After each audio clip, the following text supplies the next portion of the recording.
Joining us here is Aaron Carey of Nechochwen. Thank you for your time today, Aaron. Kanawha Black is out now. We are recording this on May 13th. This is the release date, and this was on one of our favorite labels, Bindrune Records. This record is phenomenal. We've been listening to it a ton.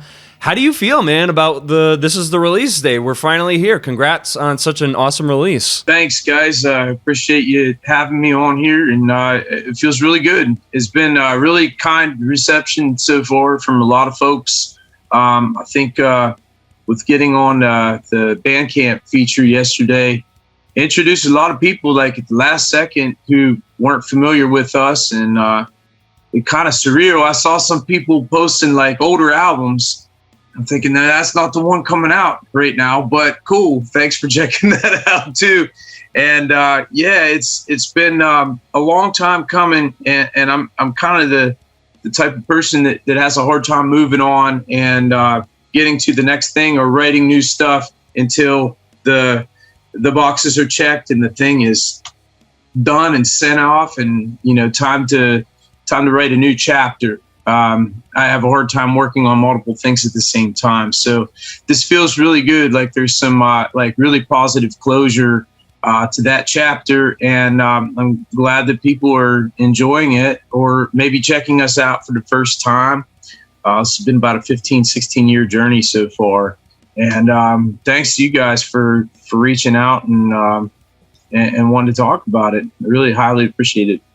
Definitely, dude. I mean, I consider we've been following your band for maybe about 10 years or so about that. And we just consider you guys like really just like top notch, like in a very particular subgenre. So for those who aren't familiar with Nechochwen, could you tell, maybe like a first time, somebody who's never heard you guys before, could you talk a little bit about the band and maybe how the history and the mythology starts to blend in with the music? This project started as a little bit of a sidestep or diversion from a melodic death metal band that I was playing in with Andrew, who's the other half of Nechochwen. And during that time, it was all folk, classical type stuff. What I wanted to do were musical narratives of the Ohio Valley and adjacent areas, stories along the frontier and about the mound building Indian tribes and things. And as a way to delve into my own heritage and that of a lot of people around here that have connections to Indian tribes in West Virginia, Pennsylvania, and Ohio, and may have some lost connections throughout history, throughout time to their genealogy. And I've always been fascinated by local history, and I don't think my role was so much to write stories about it, because there's amazing master writers have done a lot of that. So I wanted to provide a little more of a soundtrack to that. And within this short span of time, I kind of missed playing metal. That other band had fallen apart, and we started incorporating metal elements around 2010. And I think each album has kind of gotten percentage-wise a little more metal each time. I think you find, and that's not really on purpose. It's just I don't know. I just keep writing more metal as I get older. It's kind of the opposite of a lot of people's trajectory. But yeah, if you're checking out this music, you might be a little genre confused depending on which album you pick up. Or we may do some acoustic, classical, dark, ambient type stuff in the future as well. It's actually been a little while since we've done that, and it's overdue. So just bear with us. We'll try to do quality stuff, but it might be across multiple genres. Hey, there's nothing wrong with that, man. Take it from us who've been fans for a long time. Like, the journey's been a lot of fun to follow. So, and it doesn't feel jarring either. Like, it felt like a very natural progression for you guys to go from, your folk influences to a little bit more aggressive to where you are today. Yeah, it wasn't an overnight shift. And I think the fact that there are a good amount of years in between each album, that it does feel a little less jarring. And if we look back through that stuff, I think it's this weird double-edged sword, because the thing that kind of drove people away from us is like, well, there's too much this, or there's too much that's too heavy for the neo-folk people. It's too folky for the metal people. And over time, that we just kind of tweaked that balance a little bit. And well, we obviously went more the metal direction, but I think that was something that kept us a little fresh and interesting, if not on the bestseller list. I think it kept it unique. It absolutely did. And, that gets us to, what is your first album on your list for something related to what has influenced you? Oh, man. You know how hard this was? I might have to do just a quick thing, because it's really hard to narrow that down. Just fire it off, man. Your first pick. Well, first pick is 6th grade me picking this up. Oh boy. You could do that for $5 back then. I'm dating myself here a little bit. But yeah, who wouldn't get lost in that album cover? My list of what influenced me is probably really boring, because it's probably really similar to a lot of people in my age group and maybe younger. But this is what got me into the guitar harmonies that are really prevalent in our music and a lot of other people's music as well. Of course, later on, these kind of harmonies, hearing them with Carcass tuned much lower, or funeral doom bands and stuff like that, in a way started with Metallica for me, but much more with this era of Maiden. And of course, I went back from there. This was the first one that I bought. That was the first album that made me a complete metal nerd, was Somewhere in Time. Yeah, you're not alone on that, man. And now that you mention it, I can totally hear the Iron Maiden influence in the guitar work and the harmonies. And the bass playing as well, because that's both of us, that's our favorite band of all time. Iron Maiden is like the quintessential, I would argue more than Metallica, especially on bands nowadays. Beyond the music, it was right at the time that I became a history nerd as well, and how much they tied into that. It just really warms my heart to think back to when my son was like 2, singing Alexander the Great. I was like, this, you got to keep this history alive. If you learn about history through bands, you're going to remember it. If you learn it through music rather than just some boring dates and battles or whatever that you memorize in school. You guys have a lot of DIY aspects, which is one of the reasons why we love you guys so much. And from songwriting to your studio efforts, you guys play a ton of instruments. How do you guys approach Nechochwen songwriting and find that inspiration in history and Native American folklore to incorporate into your music? For one, things that I've read for years and that I read for, pleasure and for information, whatever. Sometimes I read fiction or whatever, and it's just for enjoyment. But a lot of times I'm coming back to kind of rare books that I find. It's a hobby of mine is going to antique stores and old bookstores and stuff like that, and finding and see if I can find connections in my family. On either side, a native side or a frontiersman settler side, because you'll find both in these books. And just being fascinated with that era of time. I live in a very rural area, and you can still see some remnants of those old times, and also back to mound builder times. And that's another interest of mine is archaeology, and just looking along creeks and different places when you're out in the woods, and see if you can find any of those remnants of earlier times. And the more that you put this stuff out there, the more you start to find other people that are interested in that as well, and can feed you some information of what they grew up with. There's some significant sites around here. I would say the first album is the only one that had some pretty concrete ideas. And it was like, hey, I've compiled this stuff. Will you record me doing this? And maybe do some backing vocals here and there. And that was like the extent of it. And then after that, it started to form into like a band, so to speak. And usually the way it starts is I have a couple riffs and it's completely scattered and it sounds awful. And it's like, what is this? Makes no sense. These riffs don't go together. And over time, I don't know. It's really weird. It's like carving a statue out of a block of marble or something. You chip away everything that sucks, and you get these songs, but it can take years to get them the way that we want to.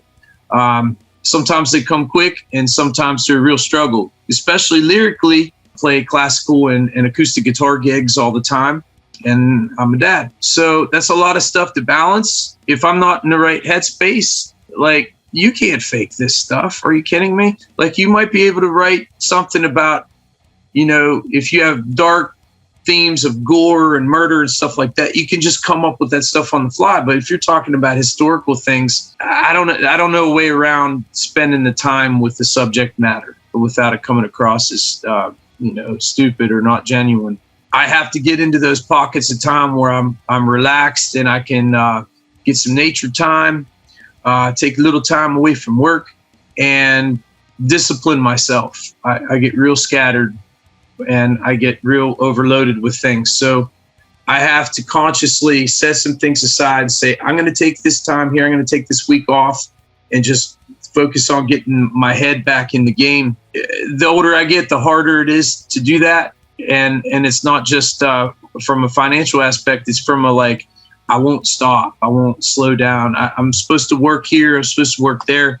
And I got to remember to stop and make time for this too, which is my plan, is to not wait 7 years before we have another album. In fairness to us, there's a lot of stuff going on besides Nechochwen in the 7 years. Yeah. There are a lot of, if you just think, oh wow, what took you so long? It's like, well, there's a lot of other things in that. There was maybe 2.5 years of working on this album.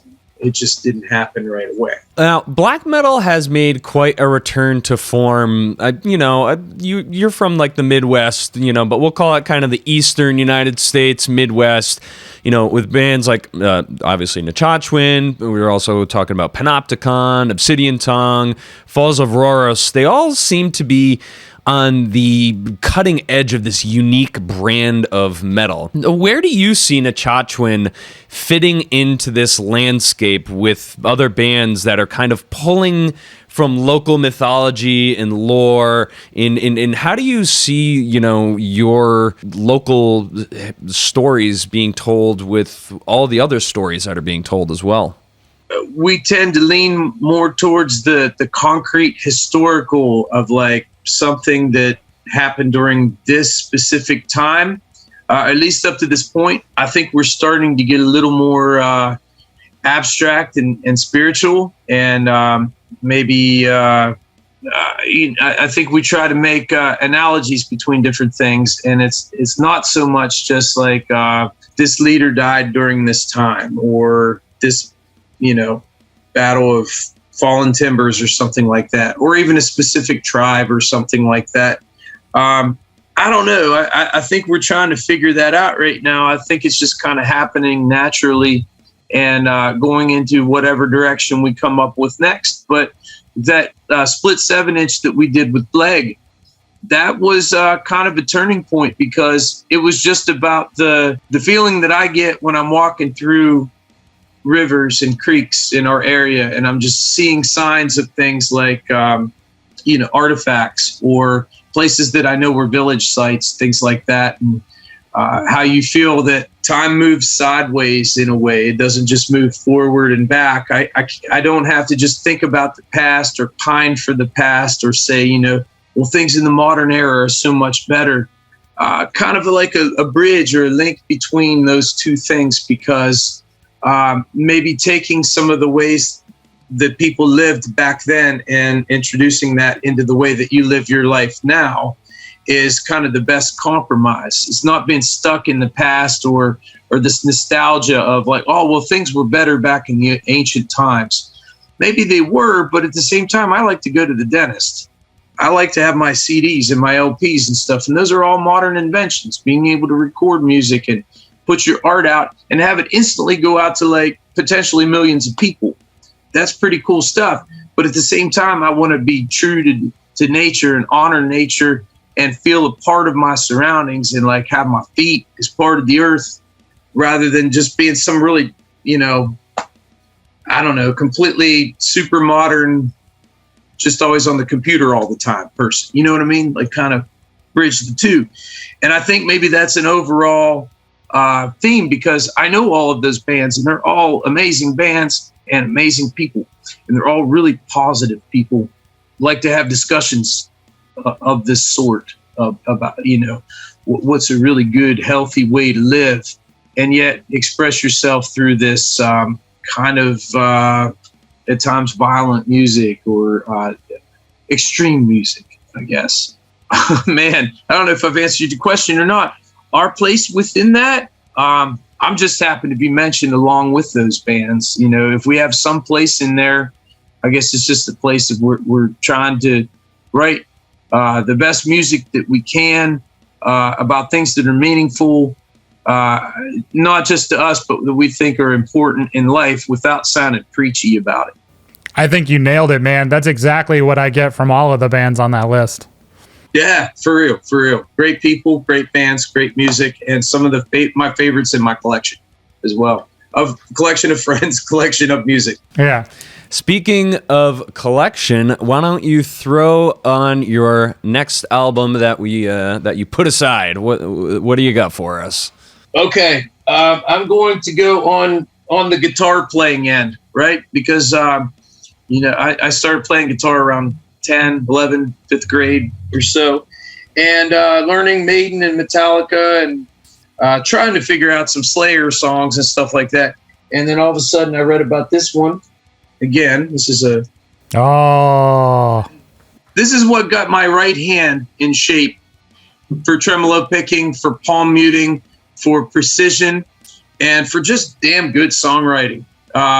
This was a thing. I remember this got like maybe a 3 out of 5 in Guitar World magazine, which is like criminal now. How is this not a 5 out of 5? But I think it was too extreme for that magazine at the time. They were like, this is actually like really good music. We don't know what to make of the vocals. And at some point I had heard some stuff off of Scream Bloody Gore. This was around 87, 88. There was a local college radio station that played that kind of stuff.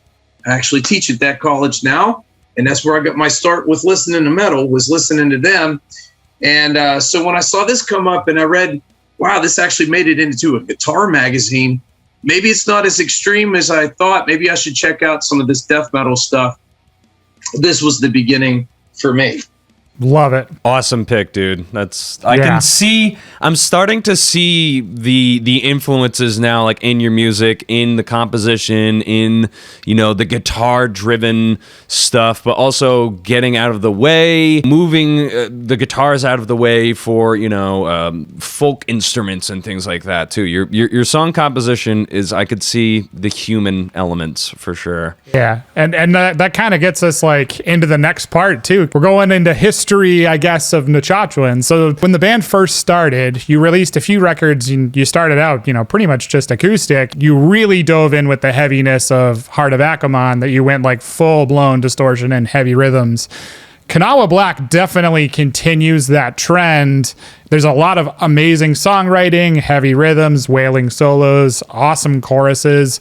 Could you talk about that decision to continue on with the heaviness and maybe how Heart of Akamon influenced Kanawha Black?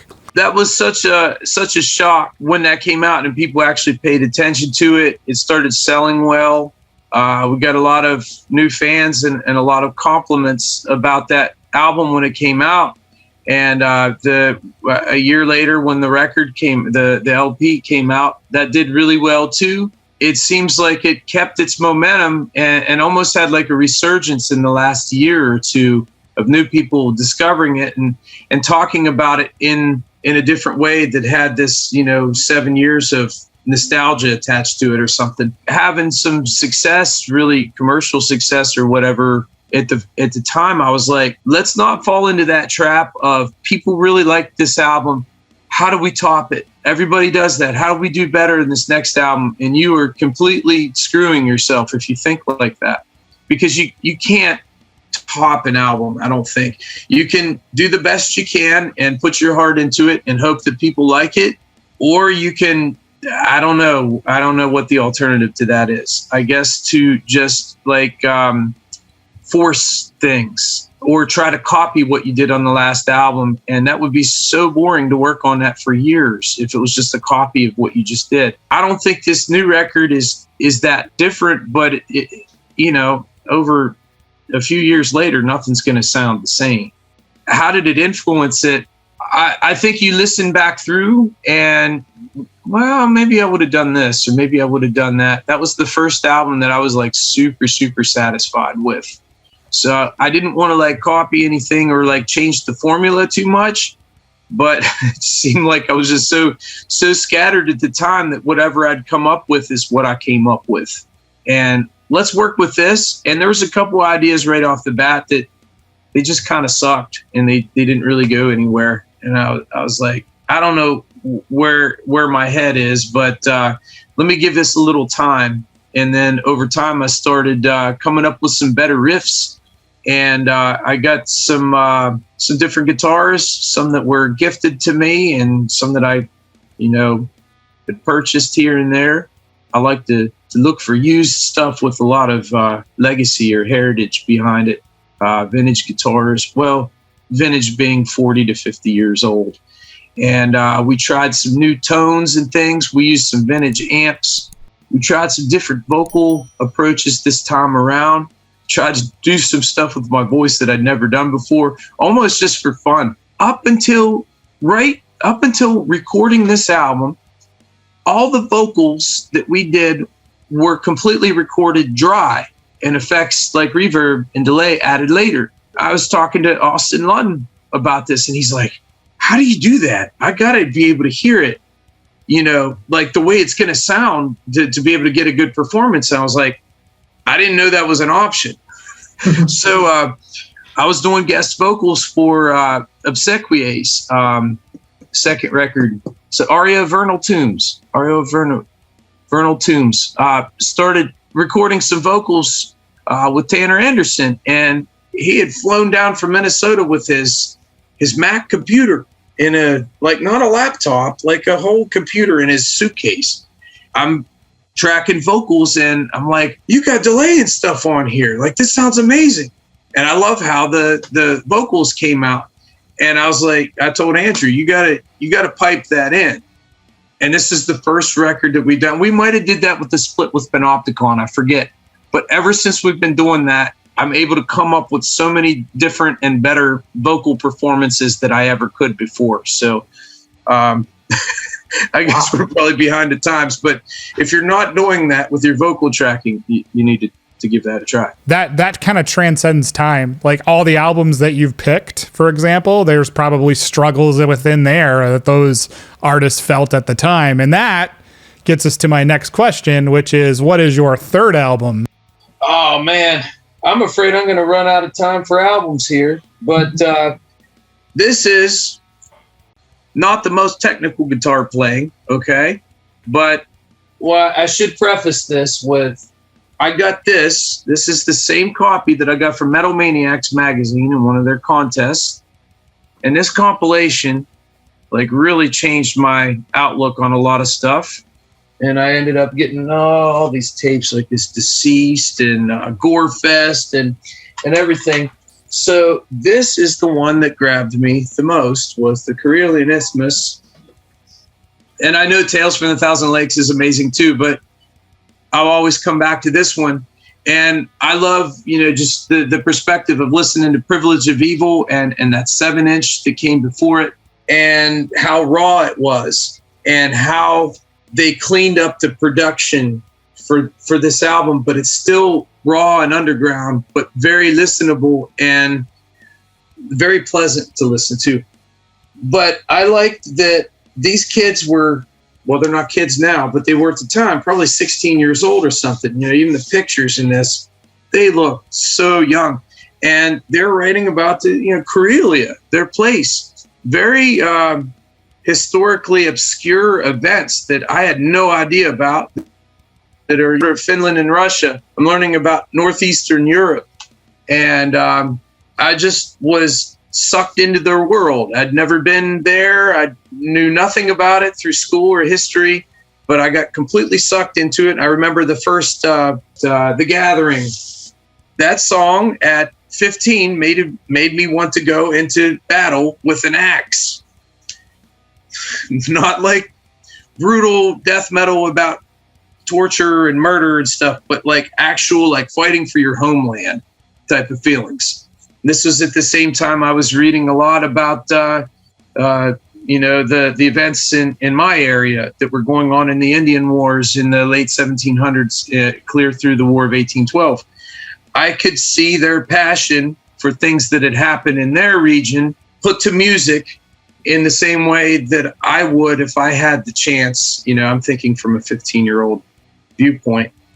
And this was right around the time I got in my first band. It was a death metal turned black metal band back in 92, 93 called Dethrone. This is the first demo here, Dark Rebirth. And when I started writing for them, I immediately started writing about like the Logan Massacre and things like that, historical events. So Amorphous really got me on that path. And that was a big one for me. Thank you for sharing that. It's great to hear, I was born in 87, so it's just cool to hear that even when I was 15, I had some similar thoughts and inspirations that you even had back then, and that's great. It's been really interesting. Like we've said, we've been following your band for quite a while now, and a lot of the riffs, like we know that you're a guitar player. You are obviously a guitar player. When you turn on Nechochwen, it's like, man, this is music written by a guitar player and just a crazy rhythm section too. You guys have such a tight rhythm section. When you resolve songs and notes and things like that, you add a little bit of flair just to kind of keep things lively, adding textures and stuff like that. When you compose the songs, I know we talked a little bit about, the textures in the vocals and things like that. Do you feel the songs out, like when you're resolving a song, like if you're transitioning between parts, kind of how do you approach that? Quick answer, a variety of approaches. One approach is more concrete, and it involves scraps of paper, which have largely, since smartphone era, been replaced by little video clips that I attempt to give stupid names to keep track of what's what. But for years it was little notation paper or tab paper scribbling out an idea in between students coming in and then revisiting it later and kind of compiling those. I came up with a technique that worked for me. The first one I did this with was Lost on the Trail of the Setting Sun from Akamon, where each riff I made a loop on a Jam Man looper to catalog it, and I gave each one a name and wrote it on an index card. The riff may appear 3 times in the song, it gets 3 index cards. And then I make like a flow chart on the floor and take a picture of it. And that's how we record the riff, which is really sounds dumb now that it's coming out of my mouth, but it worked. And it's almost, I'm really lazy, believe it or not. I like the path of least resistance, and that seems like a lot of work to come up with something, but it works. So when I do it, it seems to work for some of these longer, more epic songs. The other approach is get this basic skeleton, lay down a scratch guitar part. And if it's one of those ones that has kind of a bit of an A section and a B section, like Generations of War from the new record, that has kind of a more, I don't know, Rotting Christ sort of beginning, a little Greek black metal sounding feel to it, I guess. And not to compare us to them, they're legends, right? But the feel of it is kind of Greek. And then the second half of that is more of a traditional death metal stomp, almost like a Suffocation type of stomp. It's another favorite of ours. The 2 songs were written at different times, or the 2 halves of the song and put together. And normally I'm totally against that because I'm like, that won't fit. somehow it worked that time. If that's the case, we'll take a scratch guitar part along with a click, and I'll just lay it down one night. And then usually, because Andrew is much more proactive and quick about things than I am, I'll come back the next week and he has a drum and bass track recorded for them. All I have to do at that point is lay down a proper guitar part. But usually what happens is I'll just put that track on a thumb drive and drive around in my car all week and listen to it.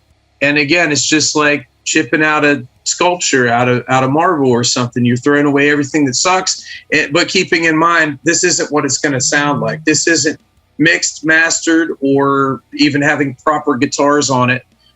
Essentially a demo, like people have done for years, but like not a demo that you would ever let anybody hear. Then you just put the clothes on the skeleton, or put the meat on the bones, whatever you want to call it. And that's how most of our stuff comes along. The big writing tool for me is the looper. That Jam Man does not work good anymore. It needs replaced. I have a little ditto looper, or it's complex enough for me to come up with a little riff and then loop something over top of it, maybe even harmony, and then take a little short video of that and catalog it. And, hopefully send that, because I always freak out that story about Kirk Hammett losing like 200 riffs or something on his phone because he lost his phone. I'm like, a lot of people freak out about their bank account or something if they lose their phone. I'm like, I'm going to lose my riffs. They're going to be gone. So anyway, yeah, I catalog a lot of that stuff on videos and then revisit them later. Before long, you have a song put together. So like I said earlier, I feel like I'm ready to move on now. Like once an album gets released, it's like, okay, cool, next chapter now. So, but I've already been cataloging riffs along the way. It's just putting them together. That's a killer process, and it obviously works for you. And let's do, last album on your list, and then any shout outs to buddies or, bands in the scene that you want to give props to, or even your own projects. Man, how can I narrow this down? I guess I got to go with some of the most listened to. Honorable mentions. Julian Bream, my first classical guitar experience where I, fell in love with it. R. Carlos Nakai, native flute playing. Some Pennsylvania Shawnees, some ladies singing some traditional tunes. This is my treasured collection of really rare tapes of Shawnee, Lenape, and Cherokee music, as well as on this. That's the outside the metal realm stuff. The album that really put me into, like, I want to craft albums for the rest of my life, believe it or not, was this one. Serenades, the first full Anathema record, and at the time it came with Crestfallen as well. It was the futurist US tape I had, and I got a reissue of the vinyl later. Back to this harmony thing. Maiden grabbed me with their harmonies, their twin guitar harmony stuff, and even 3 guitar harmonies on Somewhere in Time, Power Slave, and Peace of Mind. Tuning it down to B and slowing things down, I just got lost in their world. And the fact that they had some like classical symphonic things added in there as well. I love that whole scene. My Dying Bride, Paradise Lost, Enchantment, some of the Finnish doom stuff, Shape of Despair, Mournful Congregation. I love that band too. Sometimes slower is better, and you can hear traces of this influence. Songs like They Die, Sleep Insanity, Lovelorn Rhapsody. You can hear on Graves of Grandeur, Kishela Makong, the last song on Heart of Akamon. And on this new record, definitely Cure for the Winter Plagues. It's almost like an informal shout out to Anathema when they were 16, 17 years old. So this was this was a huge one for me that I just listened to over and over and over. I think I wore out the tape. Kanawha Black is out now on Bindrune Recordings. Congrats, brother, on your release. Links are going to be in the description to pick up your copy. Go with the gods, Forgemaster brethren. Breathe deep the ancestral smoke. Thanks so much, guys. I really appreciate it.